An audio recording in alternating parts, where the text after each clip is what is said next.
माता की वंदे वंदे वंदे। भारतीय जनता पार्टी के क्षेत्रीय अध्यक्ष श्री सत्येंद्र सिसोदिया जी, लोकप्रिय सांसद और केंद्रीय मंत्री डॉक्टर संजीव बालियान जी, प्रदेश सरकार में मेरे सहयोगी मंत्रिमंडल के मेरे साथी श्री कपिल देव अग्रवाल जी, भारतीय जनता पार्टी के जिला के अध्यक्ष मेरठ शिव कुमार राणा जी, जिलाध्यक्ष मुजफ्फरनगर सुधीर सैनी जी, पूर्व विधायक संगीत सोम जी, पूर्व विधायक विक्रम सैनी जी, जिला प्रभारी मयंक गोयल जी, इंद्रपाल प्रजापति जी, सुखविंदर सोम जी, नीरज शर्मा जी, गौरव चौधरी जी, यशवीर चौधरी जी, हरपाल सैनी जी, चंद्रवीर चौधरी जी, सुनील भराला जी, लोकेश प्रजापति जी, विमल शर्मा जी और भारी संख्या में उपस्थित सरधना क्षेत्र से उपस्थित बहनों और भाइयों, वीरों की इस भूमि को अन्नदाता किसानों के परिश्रम और पुरुषार्थ से सोना उगलने वाली इस भूमि को, भारत के इतिहास को बनाने वाली इस धरा को नमन करते हुए वासंतीय नवरात्रि की द्वितीया तिथि को मैं आप सबका हृदय से अभिनंदन करता हूं। बहनों और भाइयों, मैं अभी जम्मू कश्मीर के उधमपुर से आ रहा हूं। आप अनुमान करिए, जैसी सभा यहां पर हो रही है, इतनी ही निश्चिंतता में वहां पर भी मैंने सभा की है। क्या 10 वर्ष पहले जम्मू कश्मीर में इस प्रकार की सभा संभव थी? क्या नहीं थी ना। लेकिन आज जम्मू कश्मीर में शानदार सभा हो रही है। लोग लोकतंत्र की मुख्य धारा के साथ जुड़ रहे हैं। जम्मू कश्मीर में भी वैसे विकास के कार्य हो रहे हैं जैसे आपके मेरठ में हो रहे हैं, उत्तर प्रदेश के अंदर हो रहे हैं, दिल्ली में हो रहे हैं। ऐसे ही विकास के कार्य वहां पर भी युद्ध स्तर पर आगे बढ़ रहे हैं। बहनों और भाइयों, यह जो परिवर्तन हम सबको देखने को मिल रहा है, कभी भारतीय जनसंघ के संस्थापक श्यामा प्रसाद मुखर्जी ने नारा दिया था कि एक देश में 2 प्रधान, 2 विधान और 2 निशान नहीं चलेंगे, नहीं चलेंगे। श्यामा प्रसाद मुखर्जी शहीद हुए थे इस दोहरी व्यवस्था के खिलाफ, और 70 वर्षों तक कांग्रेस और उसके सहयोगी दलों ने इस व्यवस्था को दफन करके इस व्यवस्था को बनाए रखा। आतंकवाद पनपता रहा, देश को डंक मारता रहा, निर्दोष लोग मरते रहे, देश का विकास बाधित होता रहा। लेकिन बहनों और भाइयों, 70 वर्ष के बाद भारत माता के महान सपूत से नरेंद्र मोदी जी जैसा यशस्वी व्यक्तित्व देश के पास आया, जिन्होंने कश्मीर के इस दंश को समाप्त करते हुए धारा 370 समाप्त किया। और जो भाजपा के कार्यकर्ता दशकों से नारा लगाते थे जहां हुए बलिदान मुखर्जी, वह कश्मीर हमारा है। बहनों और भाइयों, आज उस कश्मीर को भारत का अभिन्न हिस्सा बना करके मोदी जी ने साबित कर दिया है कि हमारे लिए राष्ट्र धर्म ही सर्वोपरि है। बहनों और भाइयों, यही स्थिति आज 140 करोड़ का भारतीय दुनिया के अंदर जहां कहीं जाता है तो 140 करोड़ भारतीयों को वहां सम्मान मिलता है। लोगों के मन में भारत के प्रति सम्मान का भाव पैदा हुआ है। ये भी मोदी जी के कारण। बहनों और भाइयों, सीमाएं सुरक्षित हुई हैं। आज आप देखते होंगे, अगर कहीं कोई सिलेंडर किसी दुर्घटना से फट जाए ना, तो पाकिस्तान सफाई देता है कि नहीं नहीं, हमारा कोई हाथ नहीं है इसमें, क्योंकि उसे मालूम है कि कहीं ऐसा ना हो कि कहीं किसी आतंकी गतिविधियों में लिप्त पाकिस्तान परस्त तत्व का हाथ हो और फिर एयर स्ट्राइक में देने के लेने पड़ जाए पाकिस्तान को। बहनों और भाइयों, ये सारे और पराक्रम भारत का जो देखने को मिल रहा है, ये मोदी जी के नेतृत्व में भारतीय जनता पार्टी सरकार के कारण। देश के अंदर इंफ्रास्ट्रक्चर का जो कार्य हुआ, highway, railway, metro, expressway, IIT, IIM, medical college, और मेरठ को तो कहना ही क्या है। 12 लेन का एक्सप्रेसवे के साथ मेरठ दिल्ली के साथ सीधे जुड़ चुका है। मेरठ के लोग अब दिल्ली में नहीं रहना चाहते, बल्कि दिल्ली के लोग अपने लिए रहने के लिए मेरठ में आवास बनाना चाहते हैं, सरधना में और मुजफ्फरनगर में रहना चाहते हैं। क्योंकि जो दूरी पहले 5 घंटे में तय होती थी, अब उस दूरी को मात्र 45 मिनट से 1 घंटे में तय कर देते हैं। रैपिड रेल, 32,000 करोड़ रुपए की राशि केंद्र और राज्य सरकार लगा करके रैपिड रेल की सुविधा के साथ मेरठ को जोड़ चुकी है। और बहनों और भाइयों, उत्तर प्रदेश का पहला स्पोर्ट्स यूनिवर्सिटी मेजर ध्यानचंद जी के नाम पर इसी विधानसभा क्षेत्र में, मुजफ्फरनगर लोकसभा क्षेत्र में बन रही है। 700 करोड़ रुपए की लागत से बन रहा विश्वविद्यालय। जो भी उसका मानक होगा वो इंटरनेशनल स्टैंडर्ड का होगा, कोई समझौता नहीं होगा।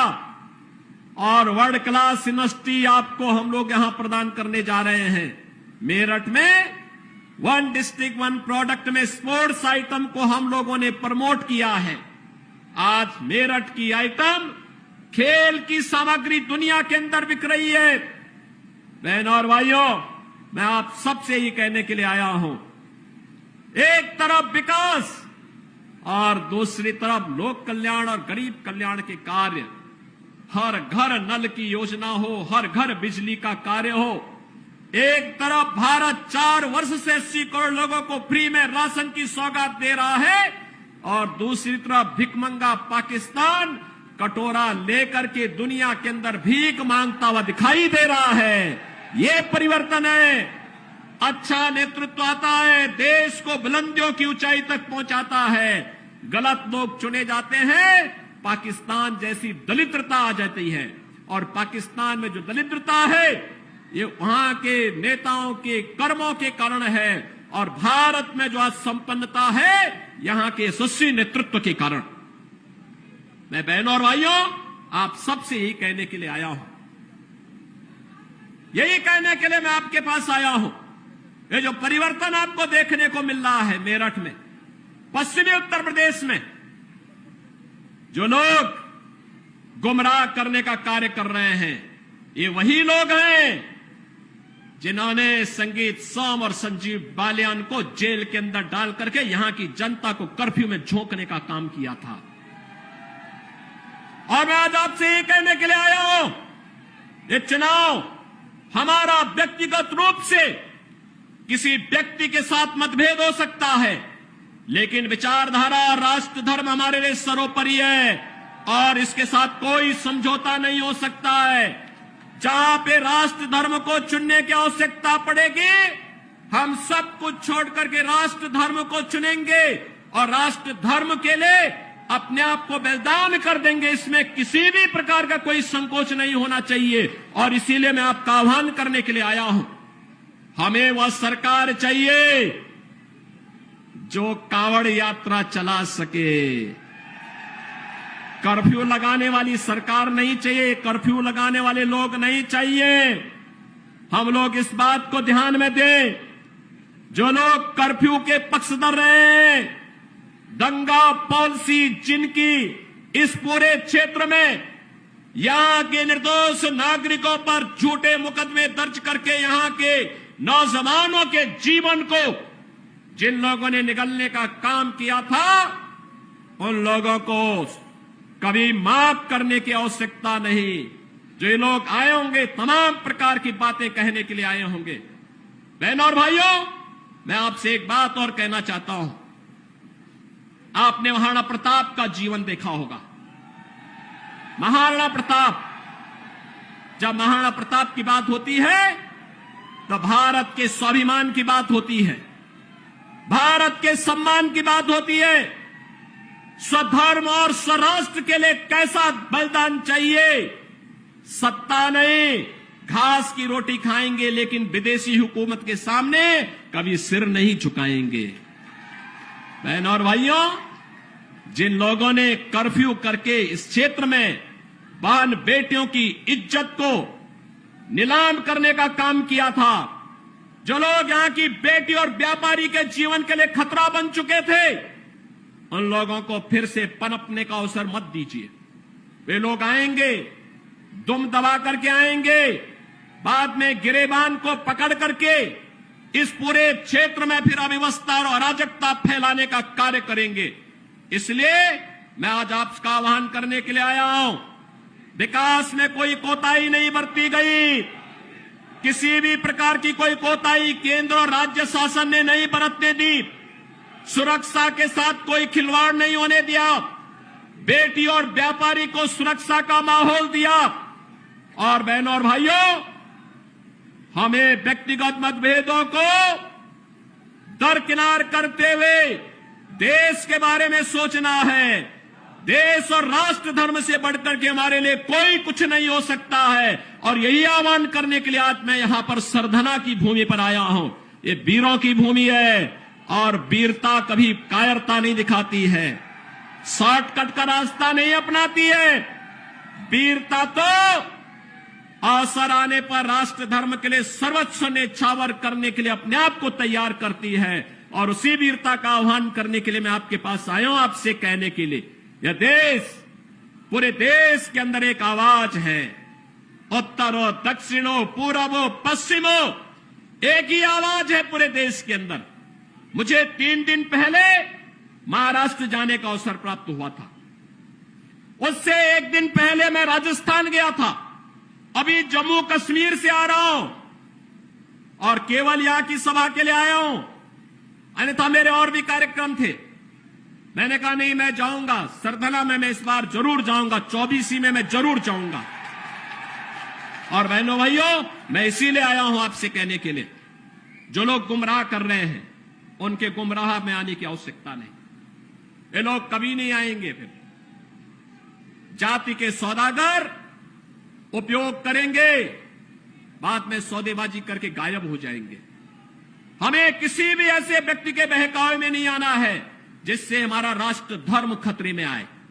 याद रखना, इस देश के राष्ट्र धर्म को हमेशा खतरा जब भी आया है, इन्हीं लोगों के कारण आया है जिन्होंने जातीयता के आधार पर समाज के सामाजिक ताने बाने को छिन्न भिन्न किया है, हमेशा छिन्न भिन्न किया है। और बहनों और भाइयों, मैं आपको इस बात के लिए आश्वस्त करता हूं कि कोई माए के लाल बाल बांका नहीं कर सकता है। सुरक्षा की इतनी पुख्ता व्यवस्था हमने की है यूपी के अंदर। आज आप देखते होंगे बड़े बड़े दुर्दांत माफिया और अपराधी किस कदर उनकी दुर्गति हो रही है। आप देख रहे होंगे जिनके नाम से ही लोग कर्फ्यू जैसा माहौल होता था, आज उनकी दुर्गति क्या है हर व्यक्ति देख रहा है।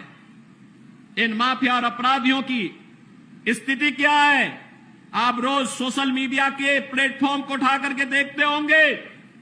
एक दुर्दांत माफिया ऐसा भी था बहनों और भाइयों, जब आज समाजवादी पार्टी की सरकार के समय चलता था तो मुख्यमंत्री हो या मुख्य न्यायाधीश, इन सब के काफिले रुक जाते थे और माफिया का काफिला निकलता था।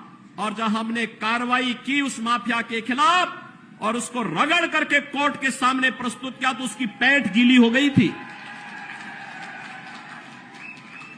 उसकी पैंट गीली हो गई थी। और तब हमने कहा था उस समय उसको, हमने कहा था कानून को रौंदने वाले, आज कानून कितना बड़ा होता है यह एहसास हो रहा है कि नहीं हो रहा है। और निर्दोष लोगों को मारोगे तो मिट्टी भी नहीं मिल पाएगी। और बहनों और भाइयों, इसीलिए मैं आया हूं आपसे कहने के लिए,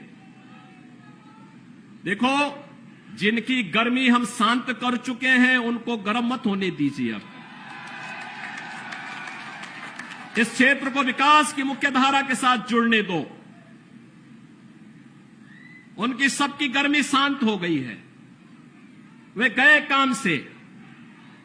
और इसीलिए मैं आप सबसे अपील करने के लिए आया हूं कि पूरे देश की एक आवाज है, पूरा देश एक ही स्वर में बोल रहा है और वह बोल रहा है कि फिर एक बार मोदी सरकार, फिर एक बार। थोड़ा जोर से बोलिए, यहां की आवाज दिल्ली तक पहुंचाइए। फिर एक बार मोदी सरकार। यह मोदी सरकार की जो गूंज पूरे देश के अंदर है, इस पूरी गूंज को घर घर पहुंचाना है। मोदी जी का प्रतिनिधि बन करके और स्वयं मेरा प्रतिनिधि बन करके आपको जाना होगा। सहमत हैं?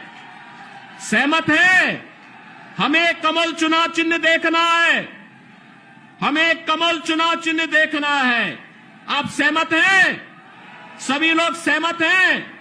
बहनों और भाइयों, सरधना विगत चुनाव में संजीव बालियान जितने वोट से जीते थे उसके दुगने वोट से जिताने की जिम्मेदारी सरधना को मैं दे रहा हूं। और बहनों और भाइयों, आप जिताएंगे तो मैं दोबारा फिर आऊंगा, यहां पर आऊंगा, फिर दोबारा आकर के आपके साथ बैठूंगा और बैठ करके फिर आपसे चर्चा करूंगा। और इसीलिए आपसे अपील करने के लिए मैं आया हूं, ये जिम्मेदारी आपकी है। मोदी जी को तीसरा कार्यकाल मिलना चाहिए, क्योंकि मोदी जी के नेतृत्व में हमारा भारत ग्लोबल पावर बनेगा, दुनिया की एक बड़ी ताकत बनेगा। ग्लोबल पावर बनने के लिए विकसित भारत चाहिए, और विकसित भारत के लिए विकसित उत्तर प्रदेश चाहिए, और विकसित उत्तर प्रदेश के लिए विकसित मुजफ्फरनगर और विकसित मेरठ भी चाहिए। सहमत है ना? और विकसित मेरठ और मुजफ्फरनगर के लिए कमल चुनाव चिन्ह और भाजपा चाहिए। सहमत हैं? सभी लोग सहमत हैं?